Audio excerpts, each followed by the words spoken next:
That is opposite to Uganda. Ekyo kibuuzo kirungi mukwano. I think there was a speech yange mwembadde njogera, Sandra is a top notch because to run is domestic violence, any kind of violence.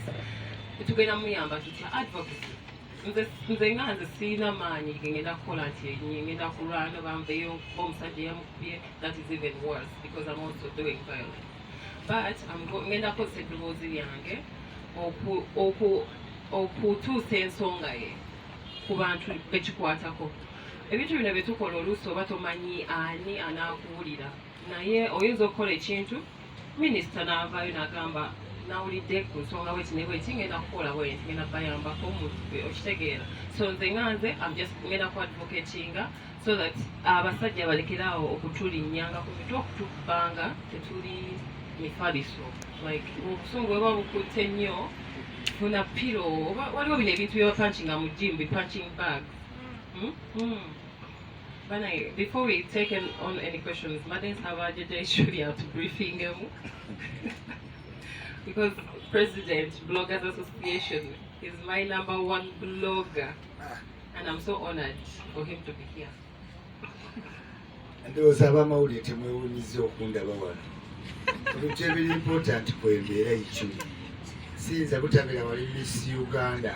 English version. Olivia Nakakande Miss Uganda nnyo kubanga yate Miss Uganda n'emyaka ena nga tewali balala. Ate nga tetumisinga balala wabula. Nga Katonda yakigira bw'atyo baamulonda COVID najja ne watabaawo balala. So wanjawulo nnyo. Mpulira bulungi nnyo okubeera wano, mwebale nnyo okujja. Ndi ku bintu bya Miss Uganda, Zeisman mbeera wendi to support. Seetaaga sente. Ku build Uganda, love Uganda, mbeera seetaaga ki? Sente. Mubuuza Miss Uganda ku bantu nga Sandra Teta. Era yeddoboozi eryo erino lyakuyamba abakyala kulweizinga amaloboozi gaabwe, vumirira abalala bongerezeeko. Initiative nnungi. Abantu babuuzanga Miss Uganda ebibuuzo byesaagala ebyo bemulina okubuuza abantu b'e Dubai abakola emirimu ebyano mukibuuza ate Miss Uganda simanyi okola ki? Owulidde Miss Uganda model ekitegeera ate nti akola mulimu ki okumuwa ssente abeera mu zino magazine ekitegeera beauty with purpose. Nsanyuse nnyo neebaza mwenna abazze mu nsonyi obeera late sikera beera ndi musanyufu okubeera nga bannoozi kubeera Miss Grand International Uganda 2022. Ngenda kuba nga representing Uganda in this year's competition in Bali, Indonesia on the 25 October.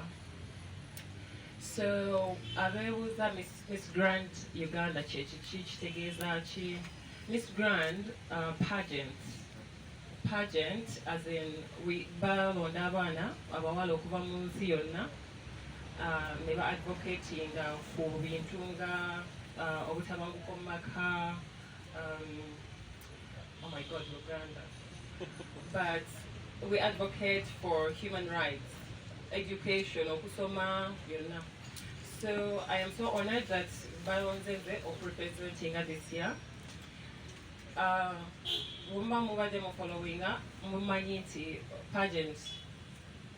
pageantry ya mugaso nnyo gyendi. It's very important to me, and njagala nnyo advocating ku nsonga ezikwatagana ku bawala, ku bakyala, bamaama, ba teenage moms, education most importantly, because nzikiriza nnyo nti okusoma mwe muli future yaffe.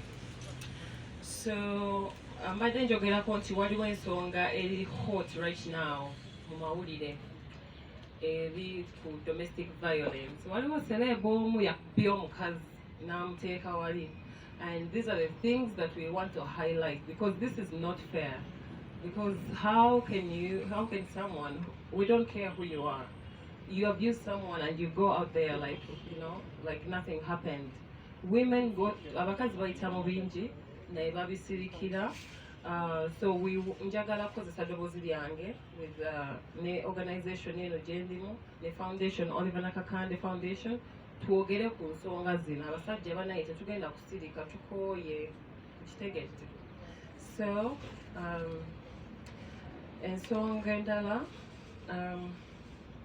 muyinza okuba mwebuuza lwaki tulaunchinze pageant eno kuba muyinza okuba mumanyiyo pageant endala.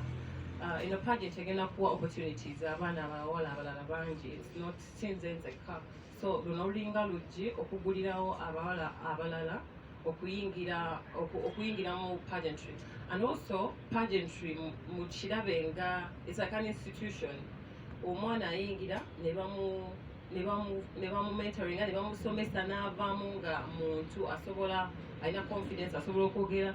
You can ask Joram, nze nga sinaba kuyingira pageantry nali sisobola nakwo. People have noticed the work I've been doing and they wanted to reward me with another opportunity to represent my country at an international pageant, but most importantly to advocate more for what I really, really love. Okay, so what next? Just in case anyone is wondering, what are we doing next after here? So we have to praise everybody, but what's going to happen next? Okay, so like I talked about the foundation, we are going to work on the causes of education, girl child, and women advocacy. So we're already working on this. It's not like something new we're launching. It's already in progress.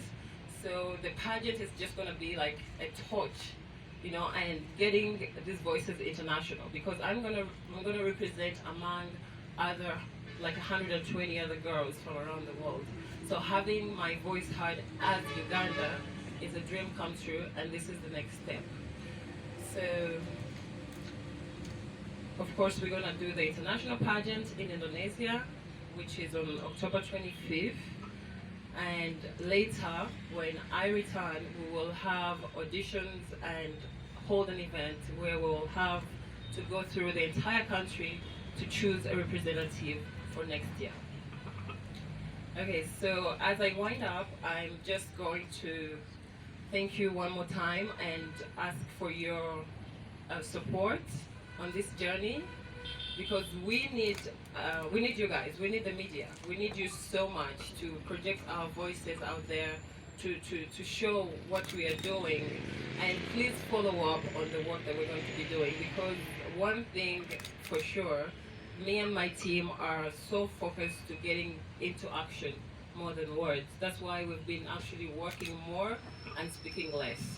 So please join us on this journey, and I think I'm open to questions right now.